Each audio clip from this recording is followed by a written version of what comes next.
వికారాబాద్ జిల్లా దోమ మండలం దొంగెనకపల్లి గ్రామంలో 400 ఏళ్ల నాటి పురాతన ఆలయం నిర్మించాలంటూ గ్రామస్తులు రిలే నిరాహార దీక్ష చేపట్టారు.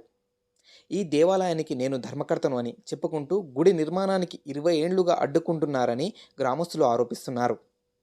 ఈ సందర్భంగా వారు మాట్లాడుతూ, ఈ దేవాలయం పేరు మీద 104 ఎకరాల మన్యం భూమి ఉంది. దేవాదాయ శాఖను ఎన్నిసార్లు అడిగినా సిద్ధాంతి పార్థసారథి గారి పేరు చెబుతున్నారని వారు చెబుతున్నారు. 2023లో మాజీ ఎమ్మెల్యే గ్రామస్తుల సాక్షిగా దేవాలయ పునర్నిర్మాణం పూజ చేశారు. కానీ ఇప్పటి వరకు ఎలాంటి పనులు ప్రారంభం కాలేదని మండిపడుతున్నారు. సుమారు 3 ఏండ్లవుతుందని ఎవరు పట్టించుకోకపోవడంతో మా గ్రామస్తులంతా గుడి నిర్మాణం కోసం 5 కోట్ల రూపాయలు కేటాయించాలని మరియు పరిగి నడిబొడ్డులో గల సర్వే నంబర్ 383లో గల 9 ఎకరాల 18 గుంటల భూమిని ఎవరో ఆక్రమించారని, పూడూరు మండలం చెన్గెమూరులో గల 311, 312 సర్వే నంబర్ భూములను దేవాలయం పేరుపై మార్చాలని దేవాలయం ప్రాంగణంలో రిలే నిరాహార దీక్ష చేపట్టారు. గతంలో పరిగిలో సంబంధిత అధికారులు వచ్చి పరిగిలో గల సర్వే నంబర్ 383లో ఈ భూమి దేవాలయానికి చెందిందని బోర్డు కూడా పాతారు. కానీ ఆ బోర్డు ఇప్పుడు కనుమరుగైంది, రియల్టర్ల చేతిలో పడింది. ఇప్పటికైనా సంబంధిత అధికారులు స్పందించి దేవాదాయ శాఖకు చెందిన భూమిని కాపాడాలని గ్రామస్తులు కోరుతున్నారు. పరిగి నడిపొట్టున అనేకాంతమైన భూమిని, చెన్గోముల్లో అనేకాంతమైన భూమి, బుధాన్పూర్ లో అనేకాంతమైన భూమిని, రావులపల్లిలో అనేకాంతమైన భూమిని, అల్లాపూర్ లో అనేకాంతమైన భూమిని, శిథిలావస్థలో ఉన్న సంజీవ స్వామి దేవాలయాన్ని, శిథిలావస్థలో ఉన్న సంజీవ స్వామి దేవాలయాన్ని మండలం దొంగెనకపల్లి గ్రామంలో సుమారు 400 సంవత్సరాల క్రితం సంజీవ స్వామి దేవాలయం ఇక్కడ వెలవటం జరిగింది.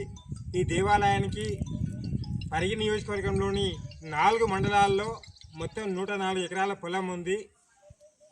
పురాతన కాలంలో ఈ దేవాలయం ఒక 30 ఏళ్ల క్రితం ఈ దొంగెనకపల్లి గ్రామం ఒక ఆధ్యాత్మిక కేంద్రంగా ఉండే. ఈరోజు గుడి పూర్తిగా శిథిలావస్థలో చేరుకుంది. 104 ఎకరాల పొలంలో పరిగిలో 9 ఎకరాల 18 గుంటలు సర్వే నెంబర్ 383, చెన్గోముల్లో 4 ఎకరాల 20 గుంటలు 312, 311 సర్వే నెంబర్లు. ఈ భూములన్నీ అన్యాక్రాంతం అయిపోయినాయి.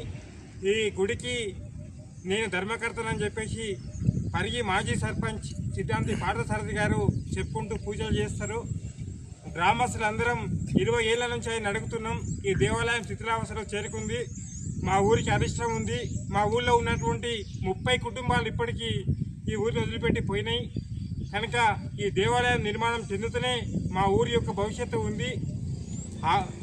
ఎంతో ప్రాశస్త్యం ఉన్నటువంటి ఈ దేవాలయానికి కర్ణాటక రాష్ట్రం నుంచి కూడా భక్తులు వస్తుంది. ఈ దేవాలయాన్ని నిర్మించండి పంతులు అని చెప్పేసి మేము ఎన్నిసార్లు అడిగినా కూడా ఈ దేవాలయం గురించి 20 ఏళ్ల నుంచి పార్థసారథి పంతులు గారు పట్టించుకోవటం లేదు.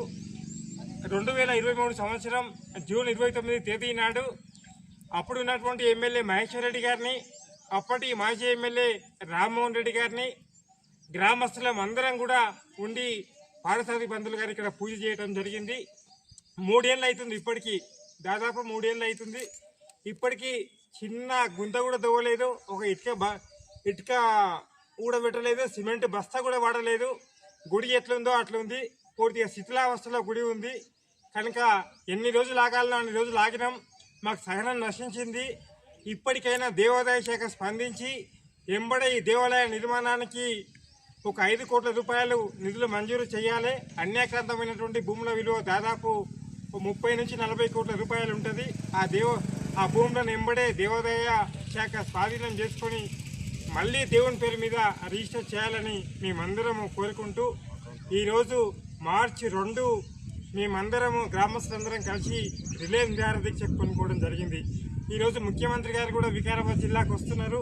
కనుక ముఖ్యమంత్రి గారు కూడా ఈ విషయాన్ని చూసి వెంబడే స్పందించకుండా ముఖ్యమంత్రి గారికి ఉంటుంది కనుక వెంబడే ఈ దేవాలయానికి నిధులు మంజూరు చేయాలని, అదేవిధంగా భూములను కాపాడాలని దొంగెనకపల్లి గ్రామస్తులం వేడుకుంటున్నాం. అదేవిధంగా పరిగి నియోజకవర్గంలో ఉన్నటువంటి హిందూ బంధువులు అందరినీ కూడా మేము కోరుకుంటున్నాం. న్యాయమైనటువంటి మా డిమాండ్కు మీ అందరు కూడా మా ఎంబడి రావాలని మీ అందరిని వేడుకుంటున్నాం.